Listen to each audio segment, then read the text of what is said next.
Père Fabio, comment laisser une révolte qui existe en moi? Il y a près de 3 ans, j'ai perdu mon fils et mon mari ensemble à l'intérieur de ma maison lors d'une tentative de vol. Comment pardonner à une personne qui a pu détruire toute notre famille? Aide-moi. Que dois-je faire pour obtenir cette révolte dans ma poitrine? Tout d'abord, notre profond respect pour cette douleur que nous ne pouvons même pas évaluer. Vous nous dites, nous essayons de nous rapprocher de votre sentiment. Mais c'est une limite. Ma fille, la première étape pour que nous puissions pardonner une situation, car c'est plus qu'une personne, vous n'avez pas l'illusion dont vous avez besoin pour pardonner uniquement le voleur. Non, il existe de nombreux facteurs qui doivent être pardonnés. Et que pardonne? C'est vous de permettre l'arrêt arrière de l'environnement, la vie, la structure, parce que 2 personnes ont été brutalement retirées de leur histoire. Et vous devez maintenant vous soutenir dans ce monde? Vous devez gérer la vie sans avoir ces 2 personnes si essentielles à vous. Réactez votre cœur. Tout d'abord, avant de pardonner à qui que ce soit, vous devez pardonner la vie. Tout d'abord, retirez cette histoire de votre cœur, qui se produit certainement avec tous ceux qui vivent un moment comme celui-ci. Pourquoi est-ce que ça m'est arrivé? Tu m'as peut-être entendu parler ici, ma fille, qui, parfois nous posons des questions qui ne mènent à rien. Mais nous insistons pour les faire, ce qui est une façon dont nous devons crier notre défi. Nous pensons que c'est un défi qui... Quelqu'un entre dans notre maison, tue les gens que nous aimons, puis nous traversons ici. Gérer toutes ces haines que ce tueur a provoquées en nous. C'est un défi. Le premier détail à réorganiser en nous est de regarder ce fait. Et essayer de le métaboliser sans haine et sans rancune. Cela m'est arrivé. Cela aurait pu arriver aux voisins sur le côté et il ne sert à rien de poser des questions maintenant qu'ils ne m'aideront certainement pas à résoudre mon dilemme, mon conflit. J'ai donc besoin de faire un pas vers la vie maintenant et de me compenser. Et puis ma fille, la meilleure façon de rattraper la vie est de regarder ce qui reste. Qu'est-ce que cette famille perturbée existe pour vous? C'est comme le naufrage, qui avant cette catastrophe de regarder partout et de voir l'eau uniquement, de trouver un endroit où vous pouvez tenir et de vous soutenir pour surmonter la tempête. Il est temps pour vous de regarder vos valeurs, les gens que vous aimez et vous faites un pas vers eux. C'est pardonner la vie. C'est vous d'être prêt à continuer à vivre. Parce que le pardon au tueur est peut-être que vous l'obtiendrez dans un moment. Vous ne pourrez pardonner au tueur que si vous pouvez faire ce pas dans la direction de la vie. Et le pas vers la vie vous aidera à réorganiser le sentiment qui vous fait tellement mal. Parce qu'avant de pardonner aux gens, nous devons pardonner l'événement. Il doit en quelque sorte s'intégrer dans votre cœur, au moins cette possibilité. Je veux faire un pas. Je veux aller de l'avant. Je veux surmonter cette tragédie. Et puis vous regardez toutes les personnes qui ont réussi à surmonter de grandes tragédies. Et regardez, j'ai vu beaucoup de gens l'obtenir. Qu'est-ce que ces gens avaient besoin de faire? Ouvrez les fenêtres de la maison. Regardez ce qui reste et commencez à réorganiser la vie. Je souhaite à ma fille qu'en ce moment de douleur profonde, vous pouvez retrouver le mode de vie. Pardonnez la vie et donnez à votre vie une opportunité pour vous peut-être, même blessé, vous pouvez retrouver votre chemin et vivre pour eux et faire réviser la joie dans votre maison pour eux. Que la meilleure façon pour nous de ressusciter la mémoire de quelqu'un parmi nous est de célébrer ses joies. Parce que parfois nous voulons faire le contraire, non? Nous ne le referons plus jamais car il l'a aimé. Et cela me le rappelle, non? Comme Lydia, mon amie de Curitiba, quand elle a perdu son fils, je ne voulais plus faire le barbecue du dimanche après-midi. Car c'était la joie de son fils. Et progressivement, Lydia est capable de reprendre la vie pour permettre à la joie de lui rendre visite maison, parce qu'il y a encore des enfants, il y a encore un mari, il y a encore une famille, et que nous devons nous débarrasser de ce non-sens, que la célébration de la mémoire de l'autre et que nous plongeons dans la tristesse, nous brûlons. Nous qui croyons à la résurrection devons faire notre lutte de deuil. C'est ce que je vous souhaite à tous ceux qui m'accompagnent. Vous savez très bien que vous m'écoutez, vous me suivez, vous savez très bien que c'est la dynamique que je veux pour moi. Tout le temps, j'ai des raisons d'abandonner, les gars. Tout le temps. À un moment de ma vie, j'ai traversé la tentation du tombeau, entrant à l'intérieur, et pleurant là mes blessures, mes douleurs, mes malentendus. Je ne le veux pas. C'est difficile, Il est difficile d'être qui je suis, faisant ce que je fais, c'est sûr. Il est difficile d'être qui vous êtes, de faire ce que vous faites, c'est horrible. Mais payez votre prix avec votre joie. Être un témoignage, pas à l'autre. Avant d'être un témoignage d'une autre, vous devez être un témoignage de vous-même. Vous devez être en paix avec vous-même. Vous devez être dans cette bonne conscience que vous faites la bonne chose, que vous vous efforcez, que vous donnez cette opportunité à la vie de travailler sur vous. Ne fermez pas pour la possibilité d'être heureux. Malgré tout ce qui s'est passé, malgré tous les malheurs qui peuvent après avoir visité votre vie, Ne vous fermez pas pour la possibilité d'être heureux. Nous ne savons pas combien de temps il nous reste, mais nous pouvons faire ce temps une occasion de changer l'histoire, de changer la vie, de changer les gens de notre côté. Comme faire bien les choses. Profitez de cette occasion pour être qui vous êtes. Vous vous libérez de vos excès et transformez le combat en lutte. Merci pour votre affection, pour votre attention et que Dieu vous bénisse beaucoup. Que Dieu déverse sur votre cœur, sur votre maison, sur votre vie la disposition qui caractérisait le cœur de Notre-Dame. De sorte que, un exemple de celui-ci, nous pouvons également être un vrai chrétien. Amenez toujours Jésus sur ses genoux pour le présenter à ceux qui ne le connaissent pas encore. Versez sur nous la bénédiction du Dieu Tout-Puissant, Père, Fils et Saint-Esprit. Peur. Or, la peur est universelle. Nous ressentons tous. Avez-vous peur d'être seul? Avez-vous peur d'être trahi? Avez-vous peur d'être lésé? Avez-vous peur de la maladie? Avez-vous peur de mourir? Avez-vous peur de vieillir? Avez-vous peur de ne pas avoir de sécurité? Vous en faites l'expérience dans votre chair. Vous vous sentez dans votre âme lorsque la douleur s'affronte en vous. Et vous devez crier pour quelqu'un parce que vous ne gérez pas la vie seule. La vie n'est pas supportable, et que vous devez regarder autour de vous et vous devez découvrir quelqu'un annonçant que la force de Dieu est disponible, que nous ne sommes pas nés pour l'échec. Être heureux est urgent. Et vous pouvez être sûr que dans la paresse, vous n'y arrivez pas, vous avez besoin d'engagement, mon peuple. La peur commence à diminuer le moment où nous regardons dans les yeux.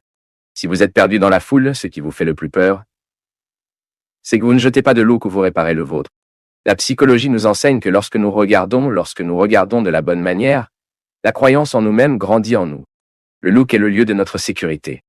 Au moment de notre peur, si nous n'avons pas quelqu'un qui nous aime à nos côtés, si nous n'avons pas un coup d'œil à nous installer, tout est plus lourd.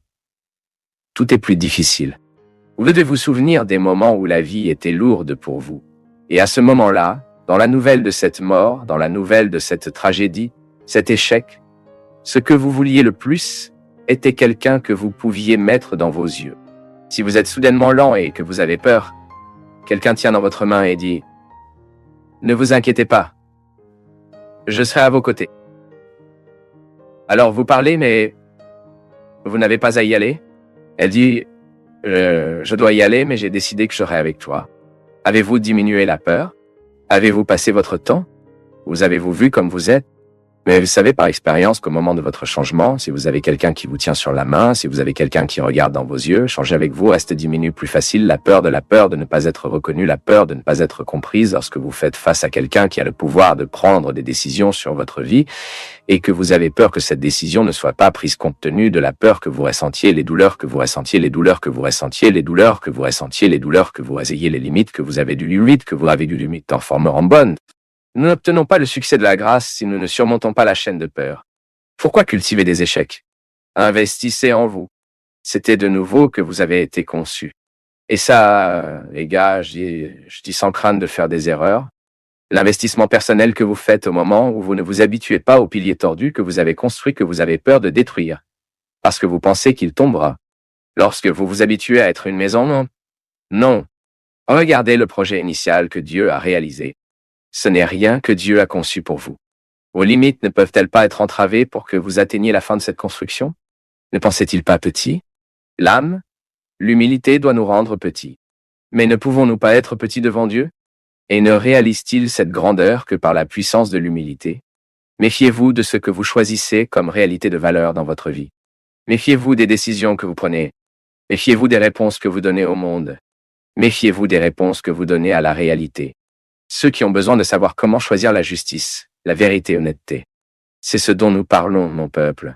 Il y a des moments de notre vie lorsque la décision est si importante. C'est elle qui définira la direction que nous prendrons.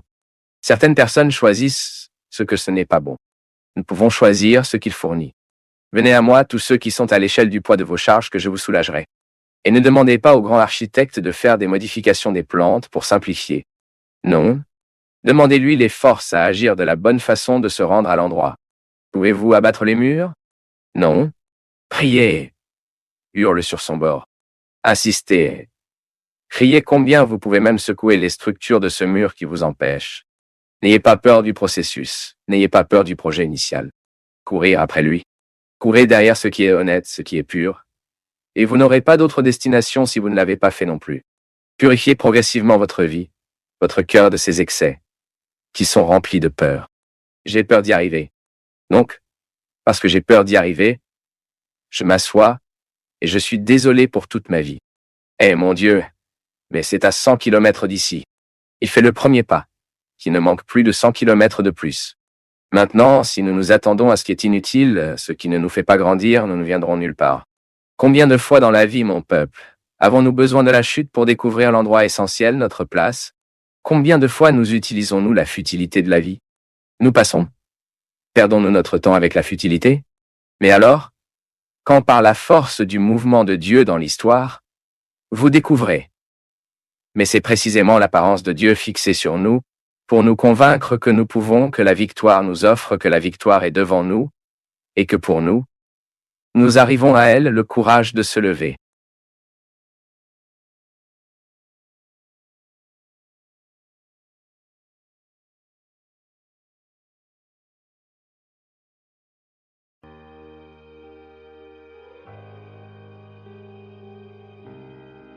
Père Fabio, quelle position prendre lorsque nous pardonnons plusieurs fois et que la personne ne s'améliore pas? Continuez-vous à faire la même chose, agissant si hostile? Ma fille, la dynamique du pardon est toujours... Nous pardonnerons toujours une raison très évidente. La personne a une valeur pour nous. Le plus grand défi du pardon est lorsque vous réalisez qu'en ne trouvant pas un moyen et en continuant à faire les mauvaises choses, vous devez avoir des attitudes qui peuvent faire en sorte que cette personne s'engage avec eux et les autres. Donc, pardonnez. Ce n'est pas seulement dire que je vous pardonne. C'est aussi une attitude qui doit couvrir un peu plus, qui doit refléter la vie. Car le pardon n'est pas une attitude magique, pas une règle simple à vivre, car elle a toute une dynamique existentielle. La règle du pardon va tout le temps par l'analyse de la vie que nous vivons, ce que nous faisons pour blesser, pour offenser. Et puis, souvent, ce dont nous avons besoin, c'est d'être un peu plus difficile. Regardez, désolé. Vous m'avez blessé en cela, en cela, en cela, en cela. Et l'autre doit comprendre que votre parole est vraie, que vous ne pouvez pas non plus mettre cette règle et ne pas donner l'autorité à cette règle. Beaucoup de gens ne changent pas avec nous parce que nous ne changeons pas non plus dans la façon dont nous exigeons ce respect. Maintenant, pardon, combien de fois dois-je pardonner? Combien de fois ai-je des raisons à cela? Ce que je crains, c'est que parfois la relation porte tellement que nous perdons l'amour qu'il y a pour l'autre. Et en perdant l'amour, en perdant le respect, nous perdons le désir de pardonner. Le grand défi est donc le suivant. Et vous qui marchez trop sur le ballon avec quelqu'un, soyez prudent. Plus tard cette semaine dans l'avion, un jeune homme m'a remis une note. Et quand j'ai lu, il disait qu'il était très triste, car il avait perdu sa petite amie. Et puis, il a avoué, « Pourquoi avez-vous perdu votre petite amie ?» Alors il a dit comme ça, « Père, j'ai beaucoup marqué sur le ballon avec elle. Et elle s'en lasse. Et maintenant je me bats pour récupérer, mais ce n'est pas facile. » Alors vous voyez ici, dans ce cas, quelqu'un a pris conscience qu'il marchait sur le ballon, qu'il n'agissait pas correctement, je n'étais pas fidèle. Je ne sais pas quel genre de loyauté il s'agissait, que parfois nous sommes des infidèles de d'autres façons. Ce n'est pas seulement d'attirer l'autre, infidèle de la manière même que nous comprenons l'autre. Puis il était en colère contre lui-même, devant rétablir en lui le sentiment de perte. Il avait besoin d'admettre qu'il avait perdu et a eu un sentiment de perte. Il avait besoin d'admettre qu'il avait... Seulement maintenant, il souffrait des conséquences de ne pas pouvoir valoriser le pardon qu'elle lui a si souvent accordé. Ils sont donc deux dynamiques différentes. La dynamique de ceux qui donnent le pardon est de tout faire pour garder l'amour à l'intérieur dans le cœur en vie. Parce que si l'autre continue de faire des erreurs, nous devrons avoir des réservations d'amour pour continuer à aider. Maintenant, de l'autre côté, qu'est-ce qui reçoit le pardon? Qu'est-ce qui bénéficie de la miséricorde? Doit également prendre position, non? Nous ne pouvons pas être détendus maintenant, habitués. Oh, l'autre me pardonne, donc je ferai toujours tout mal. Non, même d'une manière de s'engager dans l'amour que vous recevez. L'amour implique des obligations, non? Et être aimé implique également des obligations. Si je sais que cette personne m'aime, qu'elle a un respect pour moi, qu'elle a un amour pour moi, elle doit modifier la façon dont je l'interprète, la façon dont je m'occupe. Je dois avoir plus de tact pour ne pas laisser ma pire partie prévaloir. Et c'est un travail tous les jours, mon peuple, c'est un travail de tout le temps, car la vie n'est pas facile. Nous savons que la dynamique du pardon est très nécessaire à la vie humaine. C'est parce que nous sommes fragiles et que nous faisons de nombreuses erreurs. Nous ne pouvions pas faire le bien. Sao Paulo a déjà dit que nous ne pouvions pas faire le bien que nous voulions faire. Et nous faisons souvent le mal. Maintenant,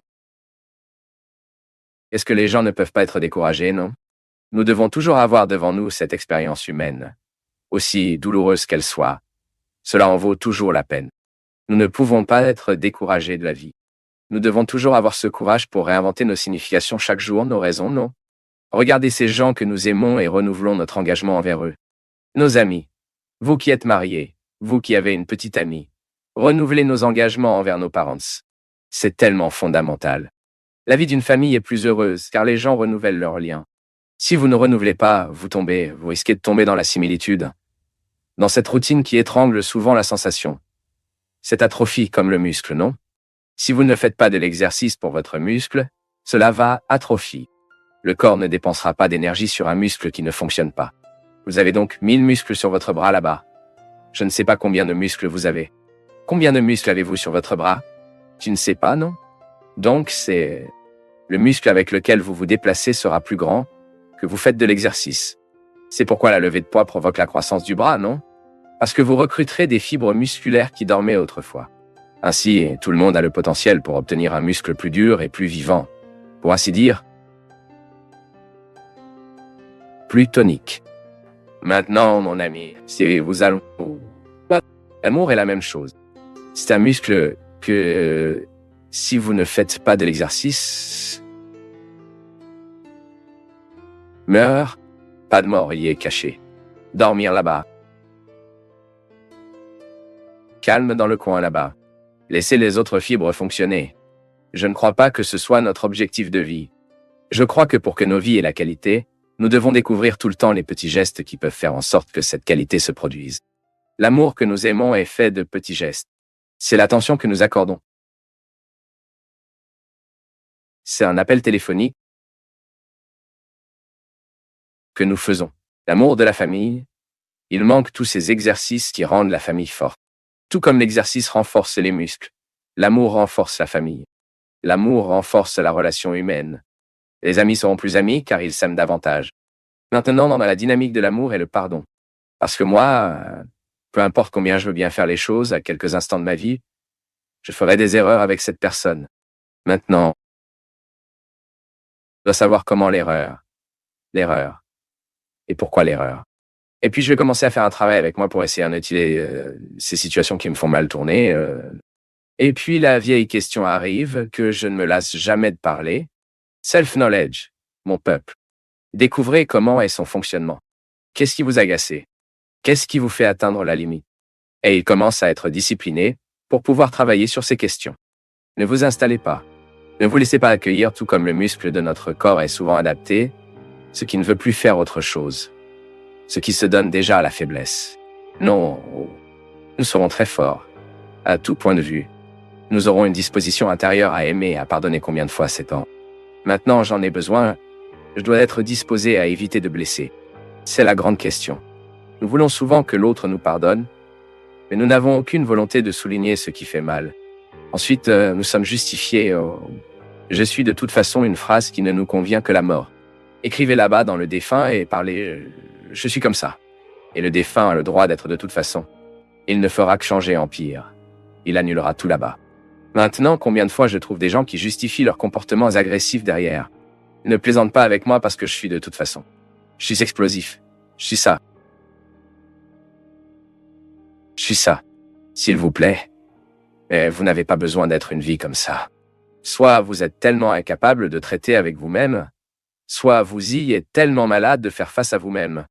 Qui a dit que vous deviez mourir de cette façon? Vous n'avez pas à vous installer, ou vous ne croyez pas en la force de Dieu. Je me regarde, tu sais? Même aujourd'hui, j'en parlais. Je me regarde, le garçon que j'étais, timide, effrayant.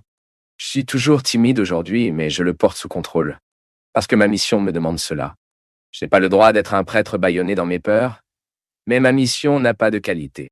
Je ne peux pas dire « Je suis prêtre et pas de prédication ». Je ne ferai pas mon humilia.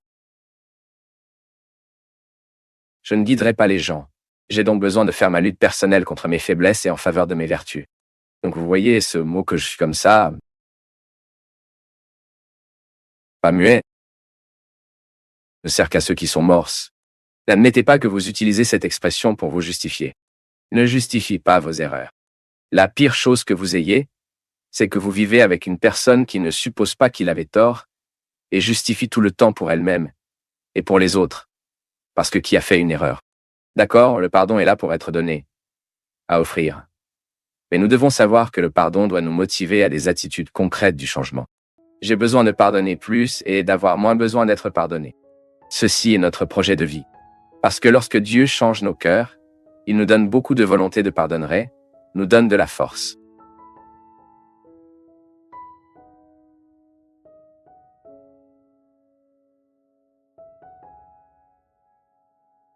Vous êtes-vous arrêté pour y penser? Que parfois la vie ne fonctionne pas, c'est parce que vous ne savez même pas exactement ce dont vous avez besoin. Parfois, nous sommes tellement en détresse. Si en détresse. Et nous ne savons pas pourquoi. Il manquait d'atteindre le point clé. Il manquait de découvrir le point de neural Dahl, là-bas, où le conflit commence réellement. Patience, non? Nous n'avons même pas de patience pour découvrir ce qui nous afflige.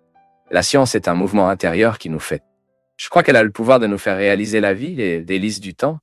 Parce que sans patience, nous pouvons risquer de ne pas réaliser ce qui mérite vraiment d'être perçu.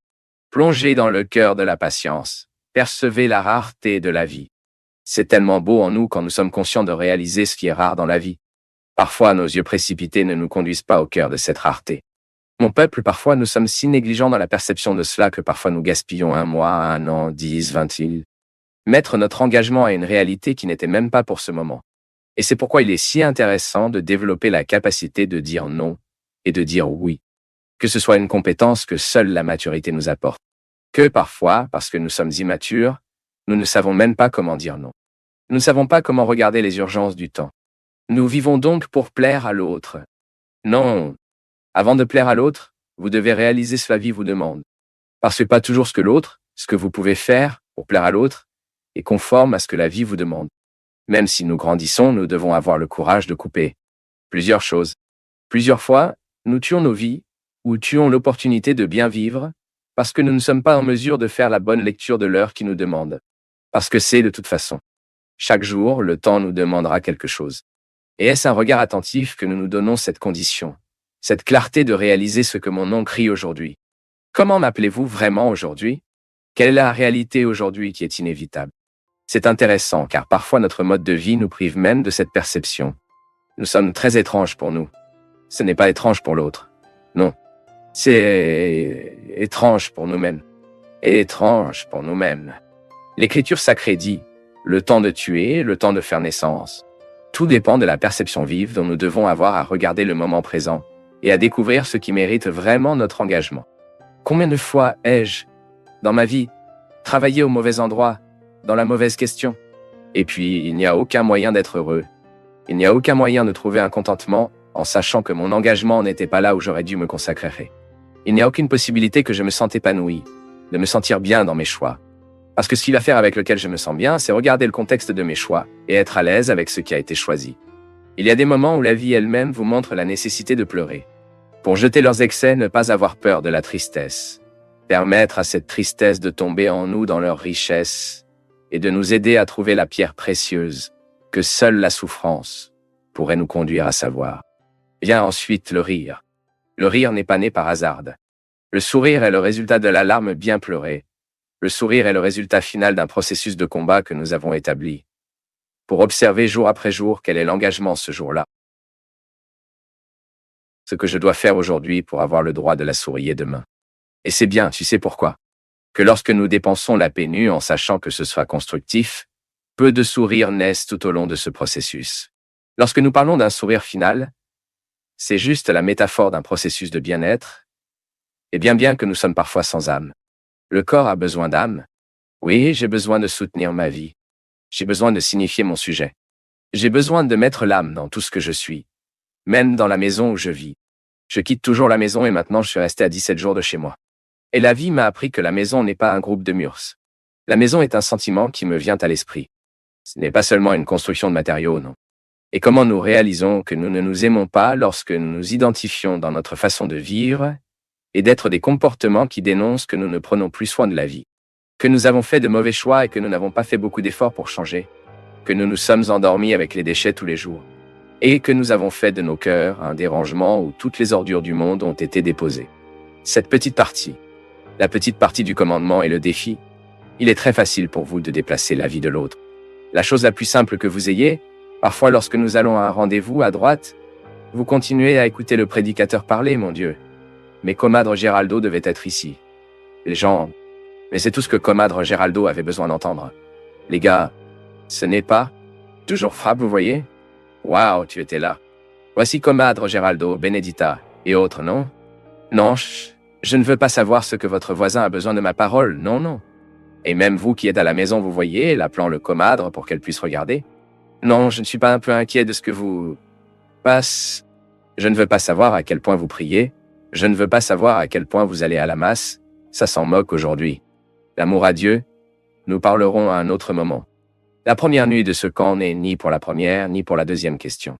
C'est le milieu de terrain. C'est ce qui peut passer inaperçu. Parce que parfois nous pensons le commandement. Il sera bien accompli si nous aimons Dieu et l'autre. Ouais, je sais. Parce que la qualité de ces deux amours dépend tellement que vous êtes cultivés. Oh non, papa, me fait taire. Je fais mon organisme de bienfaisance ici. Je fais l'organisme de bienfaisance pour vous d'abord. Le premier a besoin de carité dans cette vie et vous, c'est moi. C'est le moment où nous nous regardons. C'est le moment où nous nous réunissons. C'est le moment où nous nous occupons les uns des autres. C'est le moment où nous nous aimons. Parce que c'est là que Dieu agit dans la capacité qu'il doit ériger pour le faire arriver. Et puis, votre voisin bénéficiera de l'être humain qui est progressivement travaillé par la force de l'amour que Dieu manifeste en vous. Et toute la famille vous remercie après que vous vous aimiez. Et vos amis vous remercieront parce que vous vous aimez. Et vos voisins vous remercieront parce que vous vous aimez. Et le ciel fera la fête parce que vous vous aimez. Parce que là où il y a un être humain réalisé, Dieu sera révélé. Regardez un être humain heureux et vous pouvez dire qu'il est parmi nous à travers cette créature ici. Combien de fois, mon peuple? Combien de fois avez-vous connu une désolation dans votre cœur? Et vous n'avez pu aimer personne. Il est étonnant de voir à quel point le peu aime. Waouh! Ce peu aime qui nous détruit. Combien qui nous désactive à regarder intelligemment Dieu et les gens, n'est-ce pas? Combien votre mépris pour vous-même fait de vous une personne? Combien votre mépris pour vous-même le rend désagréable avec l'autre? Allez vivre avec une personne qui n'aime pas voir ce que c'est. Allez vivre avec une personne qui se méprise tout le temps pour que vous puissiez voir ce que c'est. Allez vivre. Ensuite, tu parles, je vis déjà. Alors agissez. Avons-nous besoin de nous convertir? Nous devons découvrir la joie, la satisfaction qu'il y a à ce que nous sommes, même avec les défauts que nous avons. C'est merveilleux pour nous de nous regarder et de penser, mon Dieu. Combien de choses aujourd'hui ai-je? Combien de choses merveilleuses peuvent se produire aujourd'hui dans ma vie? Et je n'ai pas le droit de négliger cela? Est-ce Dieu qui me regarde et vous aujourd'hui? Mira. Parce que Dieu vise. C'est beaucoup de gens, mais il vise. Et ma conversation avec vous? Êtes-vous celui que je veux? Et toi, prêt? Est-ce vous-même? Savez-vous ce que je veux faire dans votre vie? Puissiez-vous, oui, de sorte que les deux autres formes d'amour sont naturelles en vous. Sinon, vous devrez le faire trop d'efforts. Ce n'est pas nécessaire. Quand l'amour nous frappe, tout est plus léger. Est-ce que tu travailles? Avez-vous des dégâts? Il prend... Mais vous prenez heureux. Parce que vous ressentirez le plaisir de donner à un autre ce que vous donnez vous. Si vous pouvez être miséricordieux envers vous, pourrez-vous aussi être miséricordieux envers un autre?